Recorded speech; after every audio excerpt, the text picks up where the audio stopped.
대기업도 초비상이라. 뭔가 심상치 않다. 저만 이런 말을 하는 건가요? 저는 지표를 가지고 이야기를 하는데 실제로 지표를 보니까 와, 충격적인 지표들이 많이 나옵니다. 여러분, 이 지표 한번 보세요. 이 지표를 보면 여러분들도 놀라실 겁니다. 이게 법인카드 승인 금액 현황이거든요. 보시는 것처럼 말입니다. 1년 사이에 법인카드 승인 금액이 무려 11.7%가 줄어들었습니다. 2023년 5월에는 21조 4천억 원을 썼거든요. 그런데 2024년 5월에는요 18조 9천억 원을 쓰고 있습니다. 무려 1년 사이에 2조 5천억 원이나 줄어들었습니다. 대단하죠.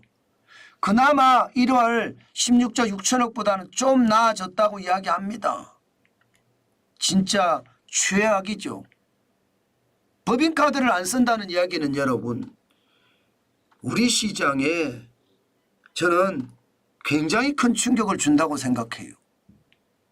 개인카드를 쓰는 것보다 법인카드를 쓰는 게 사실 더 쉽고 금액도 상관하지 않고 쓰거든요. 그런데 법인카드가 이렇게 줄어든다? 지금 그것은요 어떻게 생각하면 뭔가 다가오고 있는 거예요. 다가오고 있는 거. 그것도 대기업이 법인카드의 성인을 줄였다 이렇게 생각을 하니까 더 심상치 않는 뭐가 다가온다. 저는 그렇게 생각할 수 있다고 생각합니다. 이게 중견기업만 그런 게 아니거든요. 전체적으로 보면 우리나라 최대 기업들이 다 비상경영에 돌입을 했습니다. 뭐 주 6일 근무제 실시하는 기업도 이미 많아졌고요. 게다가 연구개발직은 주 64시간을 일하기 시작했어요. 뭔가 불안한 겁니다. 게다가 말입니다. 비용을 줄이기 위해서 안간힘을 쓰는 이런 모습 실제로 보입니다. 삼성전자만 하더라도 출장할 때 비즈니스석 대신에 이코노미석 사용해라 이런 지침까지 내려왔다고 합니다. 사실 출장 가는 직원들에게 누구 말대로 좀스럽게 뭐 좌석을 비즈니스석이냐 이코노미석이냐 이런 걸 가지고 줄인다고 이야기하느냐 그렇게 이야기를 하더라도 말입니다. 줄여야 되겠다 이렇게 생각을 하는 겁니다. 게다가 삼성전자는 이미 부사장들에게 지급하는 게 제네시스 90이었거든요. 작년 말부터 제네시스 80으로 낮췄습니다. 그 정도로 말입니다. 비용을 줄이기 위해서 굉장히 신경을 쓰고요.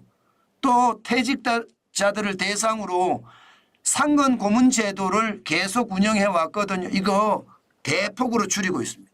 어떻게 하든 비용을 줄이려고 삼성전자마저도 발부등을 치고 있다 이렇게 해도 틀리지 않습니다. SK하이닉스도 보세요.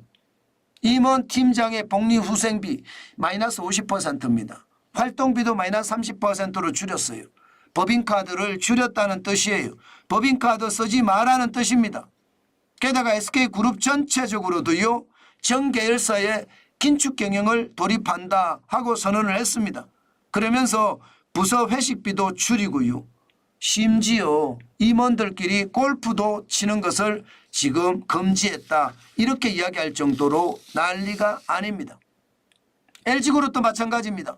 LG그룹도 임원들의 법인카드 한도 줄였습니다. 심지어 LG디스플레이는요. MZ세대들에게 희망퇴직을 받고 있어요. MZ세대들에게. 이게 여러분 이제 직업을 가지고 LG디스플레이에 입사했는데 만 28세 이상 근속 3년 이상에 대해서도 희망퇴직을 받는다고 하면 지금 얼마나 어려워졌는지 여러분들도 느껴지시죠? 게다가 한화건설도 임원 팀장의 직급수당을 마이너스 30%로 줄였고요. 법인카드 사용에 대해서도 일부 제한을 실시를 했습니다. 그만큼 여러분 지금 대기업도 초비상경영에 들어갔다는 거예요.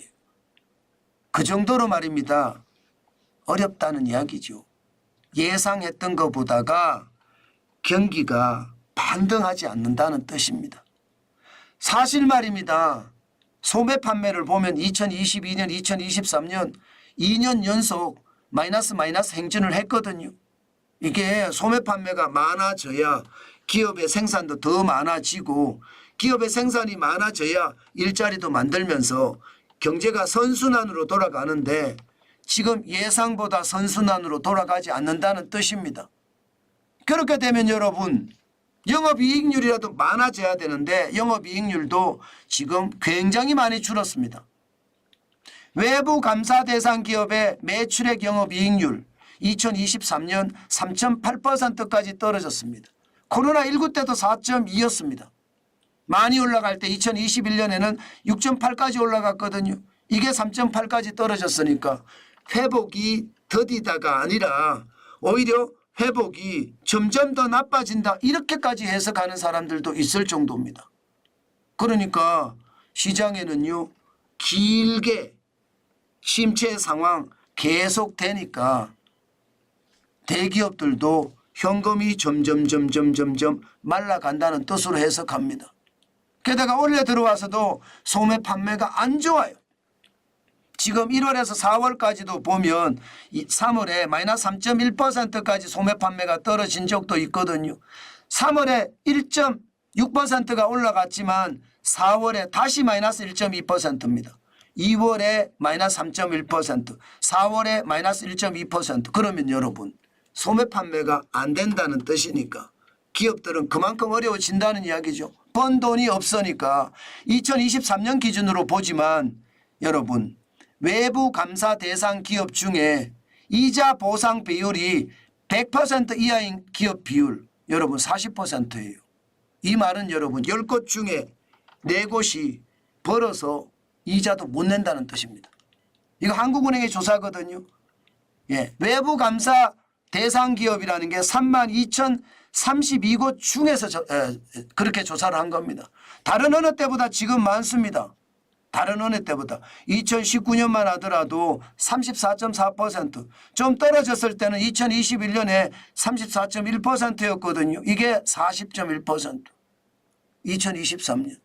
그런데 2024년에 들어와서도 좋지 않다. 그러면 뭔가 심상치 않은 기운이 느껴지겠죠. 안 그래도 부채가 많은데 장사까지 안 되면 여러분 무슨 일이 터질까요? 저는 어떤 일이든 펑 하고 터진다는 거 저는 당연히 보인다고 생각을 합니다. 지금 기업 부채가 2023년 기준으로 2,734억이나 됩니다. 4조나 됩니다. 2,734조. 그러니까 부채는 엄청나게 늘어나 있고 이자에 대한 부담은 크고 장사는 안 되고 영업이익은 줄어들고 그러니 기업이 할 수 있는 일은 비용을 줄이는 것. 그래서 어느 기업이든 대기업이든 중견기업이든 중소기업이든 어느 기업이든 지금 비상경영을 선언하지 않는 곳이 없다. 이렇게 이야기할 정도로 지금 굉장히 어렵습니다. 그만큼 말입니다. 그만큼 상황 자체가 지금 기업 경영하는 데서는요 꼬여간다는 뜻입니다. 예상했던 것보다 회복한다고 이야기하지만 사실 내부를 들여다보니 참 심상치 않는 구석이 많구나.